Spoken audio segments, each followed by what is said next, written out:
Sampai di Magelang tes apa segala macam bareng sama Pak Hadi Cahyanto. Wah. Di Magelang sama-sama itu. Tapi waktu itu syukur alhamdulillah saya bisa jadi menteri. Dia waktu itu masih jadi apa Sesmi.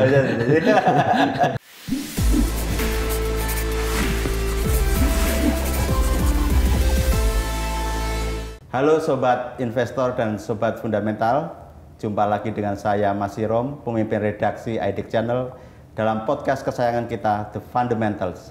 Ngobrol santai, jadi cerdas, hidup berkelas. Kali ini kita akan membahas situasi perekonomian global yang saat ini dalam tanda kutip tidak baik-baik saja karena berbagai faktor. Tensi geopolitik yang sempat memanas, kemudian kebijakan proteksionis di banyak negara, dan juga harga komoditas yang terus bergejolak. Kali ini hadir di studio tamu istimewa, Wakil Ketua Umum Kamar Dagang dan Industri Indonesia, Kadin Indonesia, Bapak Saleh Husin. Selamat datang Pak di podcast The Fundamentals. Alhamdulillah, saya bersyukur juga sudah bisa diundang di podcast yang sangat terkenal ini. Terima kasih Pak. Sebelum kita ngobrol serius nih Pak Saleh Husin. Pak Saleh kan berasal dari Nusa Tenggara Timur ya Pak, Nusa Tenggara Timur. Dari pulau paling selatan di Indonesia. Pulau terselatan kan apa Sabang sampai Merauke, Miangas sampai Pulau Rote. Iya.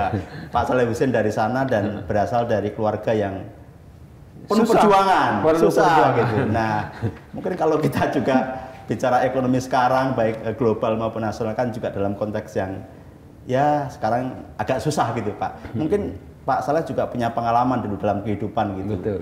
Hidup dari susah, terus sekarang ya kita tahu Pak Saleh Husin kan bisa jadi menteri. Bisa jadi menteri, tokoh bisnis di Indonesia. Apa Pak yang bisa diceritakan untuk pemirsa podcast The Fundamentals ini? Iya, saya memang berasal dari keluarga yang sulit. Orang tua saya adalah seorang nelayan, dan akhirnya pada saat masih kecil itu saya justru harus membantu ibu untuk berjualan kue, mulai dari SD kelas 5 sampai dengan SMP kelas 3. Itu berjualan kue keliling kampung setelah pulang sekolah, dan itu saya lakukan dengan betul-betul satu yang memang harus membantu ibu agar juga pendapatan di keluarga juga bisa ada, dan sekaligus untuk membantu adik-adik juga. Ya, itu saya lakukan betul-betul, dan syukur alhamdulillah ya dari itu yang saya lakukan. Di samping itu juga mendapat pemahaman dari guru di sekolah maupun di sekitar itu bahwa memang kebetulan ada figur-figur tokoh dari asal Pulau Rote yang memang sudah berhasil di tingkat nasional. Salah satu adalah Profesor Adrianus Moi. Waktu itu sudah menjadi satu tokoh figur yang menjadi impian saya ketika masih kecil. Nah, di samping itu juga ada figur lainnya juga ya, adalah tokoh militer, yaitu udah pangkat Letnan Jenderal bintang 3 yang sudah cukup dikenal waktu itu. Dan memang waktu itu memang saya juga punya satu cita-cita, saya suatu saat harus jadi seperti beliau-beliau ini.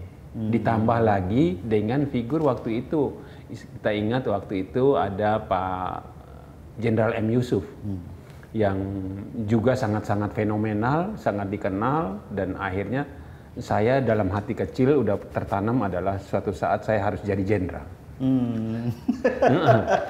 Dan kalau jadi jenderal bisa jadi menteri.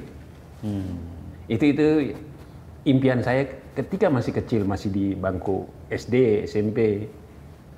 Nah, dan akhirnya setelah selesai SMP, saya katakan dalam diri saya nggak boleh terus ada di Pulau Rote, harus keluar dari Pulau Rote kalau mau maju. Nah, itu SMP udah punya pemikiran seperti itu ya? Oh. Setelah itu saya SMA-nya di Kupang, di ibu kota provinsi, kan lebih skup lebih besar. Nah, setelah itu kan berpikir kalau mau lanjutin kuliah, ya apa? Tentu dana tidak cukup karena kan saya harus mikir adik-adik juga. Nah, akhirnya bagaimana untuk bisa kuliah? Kuliah yang gratis itu adalah menjadi kuliah di Akademi Militer. Oh, gratis. Gratis. Langsung lulus nanti pasti kerja jadi militer. Dan kemungkinan bisa jadi jenderal. Oh iya, dari awal itu Pak dari ya? awal. Kalau menjadi jenderal, jadi menteri. Jadi menteri kan Iya, pada iya. saat zaman Orde Baru, zaman Pak Harto itu kan mau jadi menteri itu kan selalu dari Tentara. Iya. Nah itu udah tertanam dalam benak saya dan akhirnya alhamdulillah memang waktu itu mengikuti tes di tahun itu, saya ingat tahun 82 itu ya bisa sampai ke Magelang. Oh, Sampai di Magelang. udah sedikit sekali itu. Iya, udah. sampai di Magelang tes apa segala macam bareng sama Pak Hadi Cahyanto. Wah. Di Magelang sama-sama Iya, itu. iya. Tapi waktu itu syukur alhamdulillah saya bisa jadi menteri, dia waktu itu masih jadi apa sesmi ya. Lebih cepat banget iya. berarti. Nah, udah. Jadi itu tahun 82. Udah apa saya waktu itu karena kita juga belum tahu. Akhirnya baru setelah di sini baru tahu kita dulu sama-sama loh di Magelang, makan di ruangan Lili Rohi bareng apa segala macam, bagaimana perjuangan. Nah, begitu pas di Magelang terus harus lakukan tes dan terakhir saya terpaksa harus kembali karena waktu itu memang masalah di kesehatan mata waktu itu.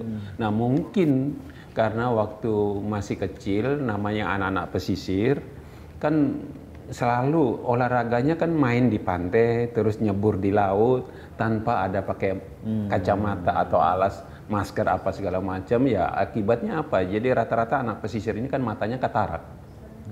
Nah, harus operasi. Jadi tidak bisa lanjut. Udah harus pulang. Terus saya waktu itu berpikir bahwa kalau saya kembali ke kampung malu, udah apapun harus ke Jakarta. Dari Magelang Langsung ke Jakarta, nekat gagal, aja. langsung ke Jakarta. Ke Jakarta. Nekat. Nekat. Nggak ada saudara. Nggak ada. Nggak ada modal juga. Nggak ada. Hanya modal nekat aja. Nah, udah sampai di Jakarta yang dituju adalah ya figur jenderal yang asal dari Pulau Rote tersebut. Saya harus ketemu beliau. Gimana caranya pokoknya. Nah, dengan berbagai cara akhirnya saya coba ke kantornya nggak bisa ketemu, ya saya ke rumahnya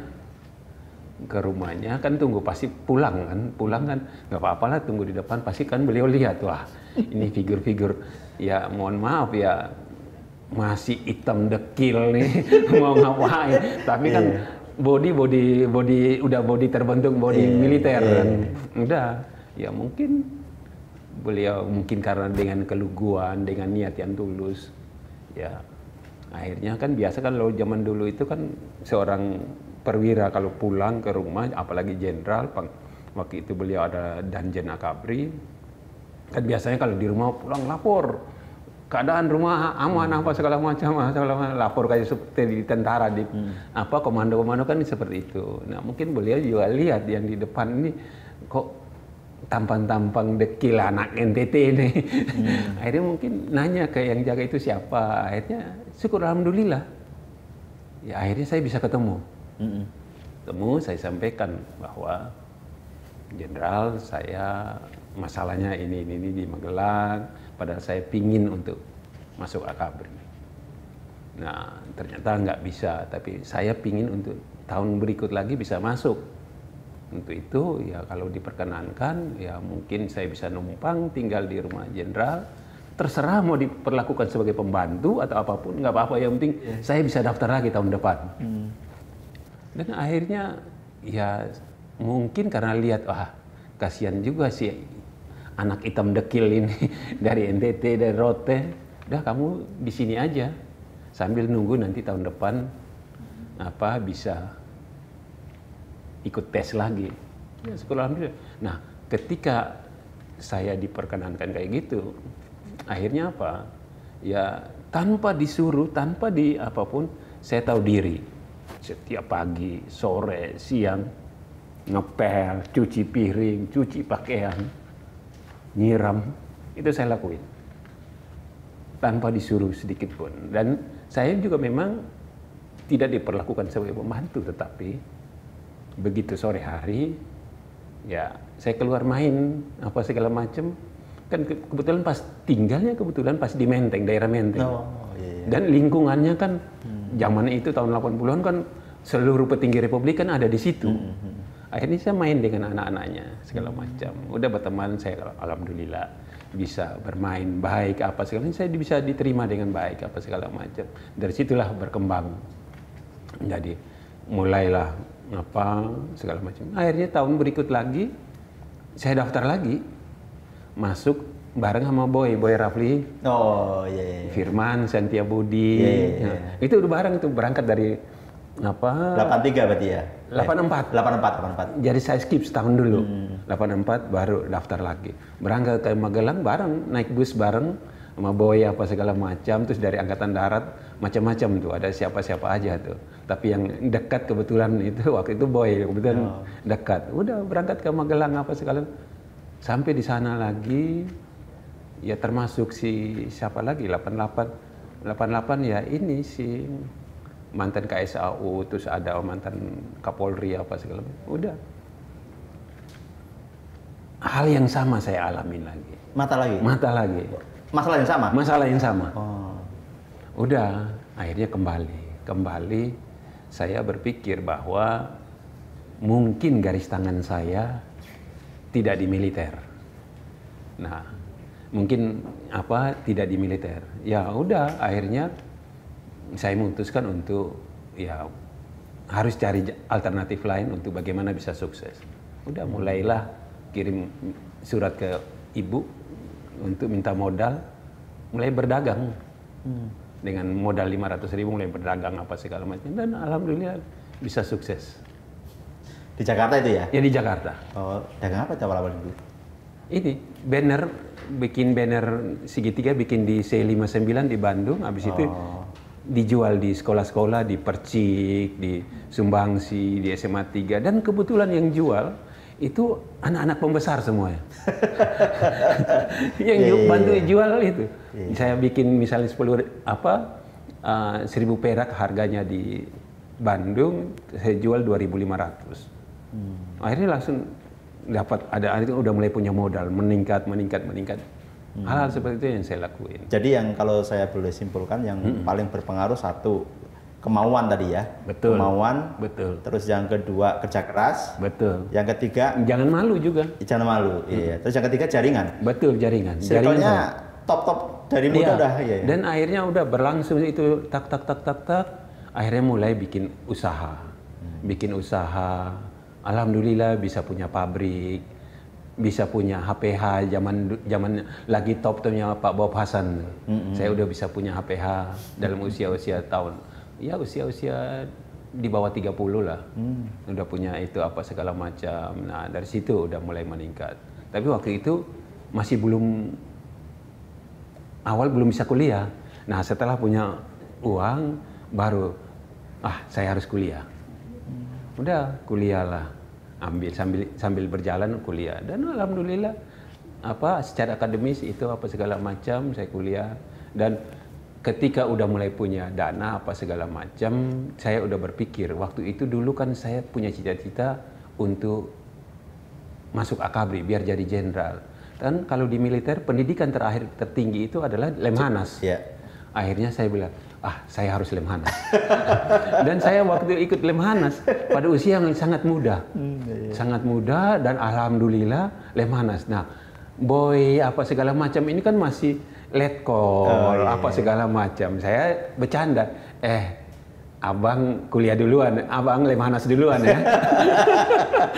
Sambil bercanda, kan mereka masih butuh waktu lama baru bisa sampai ke pendidikan terakhir tingkat tinggi di militer itu kan.